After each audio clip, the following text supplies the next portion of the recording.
Magandang araw po, welcome po sa aking channel of 9TV. Patalasasan po, meron po ba kayong mga properties na napapabayaan or non-performing assets? Plan nyo ibenta pero wala kayong oras sa pagbibenta nito. Kung ito'y pagkakatiwala nyo po sa amin, tawag lang po kayo sa aking numero. Usap po tayo, gawan ko po ng video for free. Yes, libre po, wala po kayong babayaran. Tutulungan pa namin kayong mabenta ang inyong property. Kami na po bala sa marketing, sa boosting or paid ads. Even sa tripping, hindi na po kayo mapapagod sa pag-entertain ng mga buyers. Kami na po bala sa lahat. Tawag lang po kayo. Nandito po tayo ngayon sa Cuenca, Batangas kung saan meron po tayong bagong video presentation, isang overlooking na property. Ito po ay may lot area na 10,356 square meters. Titulado, buhay po ang may-ari, kaya wala po kayong maging problema sa documentation o sa transfer ng title. Along cemented barangay road po ito. At may access na rin ng tubig, kuryente at internet provider dito sa area. May frontage din po ito na 80 meters. At mula po dito sa Barangay Road, slope po yan o rolling ang terrain. Then pagdating po sa baba, siguro 30% ng property doon ay patag na po. Meron din pong mga fruit-bearing trees sa loob nitong property gaya ng mangga, nyog, saging at marami pa pong iba. Hanggang dito po ang property line. Ulitin ko po, ito pong property ay slope o rolling ang terrain pero may patag naman po sa babang parte nitong property. Pero ang kagandahan po dito, meron po kayong full view ng Taal Lake at Volcano. Especially kung 2-story ang itatayo nyong bahay. Sa ngayon po, hindi nyo ganun ma-appreciate ito. Pero kung hanap nyo po isang overlooking property, ito na po yung hinahanap nyo. Yan po, tunghayan nyo po. Once na zoom naman natin, matatanaw natin ang Taal Volcano. At isa pa po doon, ang kagandahan dito, ito ay along cemented barangay road. Maganda po itong gawing staycation business. Pero kung sakali man na ayaw magnegosyo, pwede naman po ito para sa inyong retirement.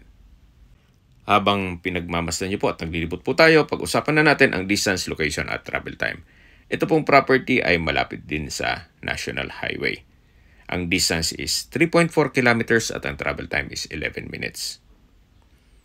Sa National Highway o Main Road ay meron na pong mga dumadaan ng bus mula Manila papuntang Lemery kung saan dumadaan dito sa Cuenca.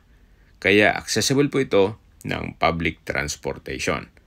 At mula naman po sa bayan ng Cuenca, ang distance is 7.6 kilometers at ang travel time is 18 minutes.